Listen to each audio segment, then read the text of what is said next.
Project సంబంధించి కూడా దేశంలోనే అతిపెద్ద లిఫ్ట్ ఇరిగేషన్ ప్రాజెక్ట్ అని చెప్పేసి బీఆర్ఎస్ గవర్నమెంట్ ఉన్నప్పుడు వీళ్ళు చెప్పుకున్న పరిస్థితి. సో ఇప్పుడు అందులో అవినీతి జరిగిందని చెప్పేసి ప్రధానంగా ఆరోపణలు వస్తూ ఉన్నాయి. కమిషన్లో విచారణ కూడా హాజరు కావాల్సింది 11వ తారీఖు పోస్ట్ పోన్ అయింది. ఏంది మరి నిజంగా ఈ రోజు ఉండాల్సింది. సో ఈ రోజు ఈటల రాజేందర్ గారు వెళ్ళారు. సో ఏంది మరి నిజంగా కాళేశ్వరంలో అవినీతి జరిగిందని భావిస్తుంది. అవినీతి జరగకపోతే విచారణ ఎందుకు వస్తుంది? ఎందుకు జరగదు కదా. ఆ విచారణ అనేది ఎందుకు అయింది అని అంటే డెఫినెట్ గా అవినీతి జరిగింది కాబట్టి. మేము ఆరోపణ చేయడం కాదు, ప్రజలకు తెలుసు, అధికారులకు తెలుసు, చట్టానికి తెలుసు అందులో జరిగింది అని. ఎందుకంటే ఈ రోజు స్వయాన ఈటల రాజేందరే చెప్పిండంట ఇదంతా అందరు కమిటీ ఆధ్వర్యంలో జరిగిన విషయమా అని చెప్పిండంట. అంటే చెప్పకనే చెప్పిండు తప్పు జరిగింది అని చెప్పిండు. ఆయన కేవలం ఆయన సేఫ్ సైడ్ కావడం కోసం చెప్పిండు అని ఆయన అనుకుంటున్నాడు. కానీ ఆయన ఒక ఆర్థిక శాఖ మంత్రిగా ఉండి ఆ తప్పులన్నీ కమిటీ చేస్తుంటే చూసుకుంటూ కూర్చుంటాడా? అంటే నీ శాఖకు విలువ లేదా నీకు? ఎవరు చెప్తే అది గడ్డి చెప్తే గడ్డి, పెండ చెప్తే పెండ, పెండ అంటే తినమంటే తింటావు, గడ్డి అంటే తినమంటే తింటావు, ఏది చెప్తే అది తింటావా? అంటే నీకు శాఖకు నీకు విలువ లేదా? నేను కూడా టీఆర్ఎస్కి యజమాని అని చెప్పినోనివి ఆ కమిటీ అంతా తప్పు చేస్తుంటే ఎట్లా చూసుకుంటూ కూర్చున్నా? అంటే ఆయన సేఫ్ సైడ్ అవ్వడానికి కోసం ఏదో 2 మాటలు చెప్పేసి వచ్చిండా.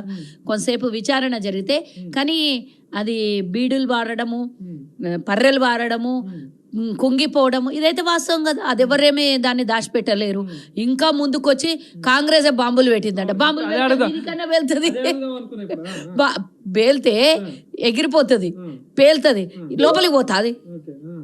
బాంబులు పెడితే మీదికి లేస్తే ఎగిరిపోతుంది, ఏదన్నా పగిలిపోతుంది, బ్లాస్ట్ అవుతుంది.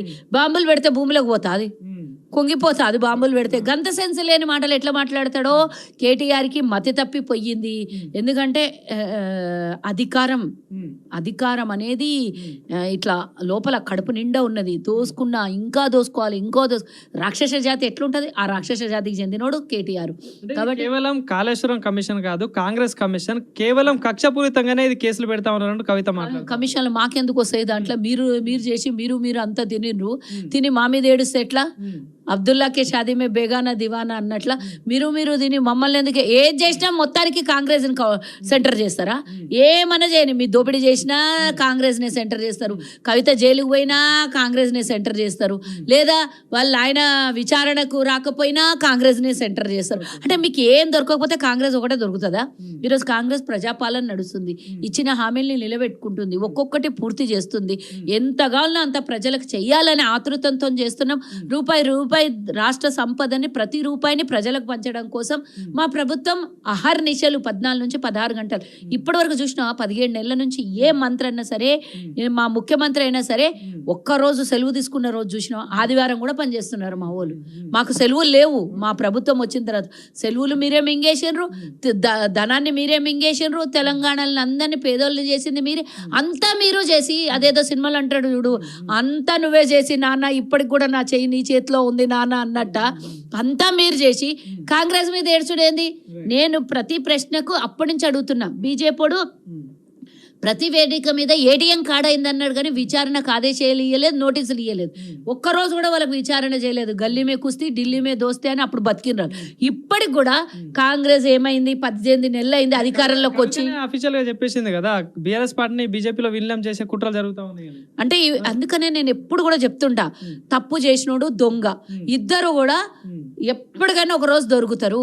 తప్పు చేసినోడు ఏదో ఒక ఆధారం వదిలేసిపోతాడు. అది బిడ్డనే అదేదో సినిమాలో అంటారు, ఎక్కడో ఉండర్రా మన చుట్టూ, మన ఇంట్లోనే బిడ్డల రూపంలో తిరుగుతూ ఉంటారు అన్నట్టు కవిత రూపంలో కేసీఆర్ బిడ్డ తిరుగుతోంది. సో నేనేమంటున్నా, కవిత ఎప్పుడో ఆమె అన్న మాటలు కాదు, మేము అనలేదా? పార్లమెంట్ ఎలక్షన్లకు మేము చెప్పినామా లేదా? డైరెక్ట్గా బూతులలో నిలబడి బీఆర్ఎస్ వాళ్ళు బీజేపీ కోట వేయించారు. అదే మాట కవిత చెప్పింది. ఇప్పుడు లేఖ రూపంలో చెప్పిందా, ఇంకో రూపంలో చెప్పిందా అనవసరం, అది కవిత వర్డ్సే అని చెప్తున్నా. ఆమెనే బయటకు వచ్చి చెప్పింది నేను రాసిన లేఖనే అని. సో కవిత అయితే చెప్పింది కదా బీజేపీ వాళ్ళతో కలిసి ఉన్నాము అని చెప్పింది. ఈరోజు ఈయన మన గోషామాల్ ఎమ్మెల్యే రాజాసింగ్ అయితే మీ పార్టీడే కదా, ఇటు బీఆర్ఎస్ ఆమె చెప్పబట్టే బీజేపీ వాళ్ళతో కలిసిందని. మరి మా మీద ఎందుకు ఏడుస్తారు? అటు రాజాసింగ్ ఎన్ని తిట్టాల్లో అన్ని తిడుతున్నాడు వాళ్ళను. వీళ్ళు మీ దొంగతనం అంతా బయట పెడతా నేను, నన్ను సస్పెండ్ చేసి చూపియండి అని అంటుండు. అంటే ఆయన అక్కడ బ్లాక్మెయిల్ చేస్తున్నాడు, ఎట్ ద సేమ్ టైం వాస్తవాలను కూడా చెప్తున్నాడు.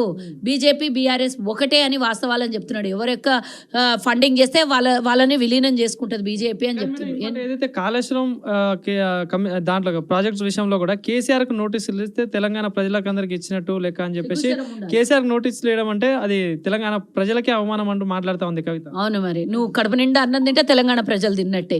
1200 మంది చచ్చిపోతే ఆ శవాల మీద కూర్చొని తెలంగాణ నేలినోడు తెలంగాణ ఆత్మ బలిదానం చేసుకున్న వాళ్ళది ఎటన్నా పోకోక మేము రాజులమైన అంటే నువ్వు ముఖ్యమంత్రి అయితే తెలంగాణ ప్రజలందరూ కడుపు నిండినట్టే.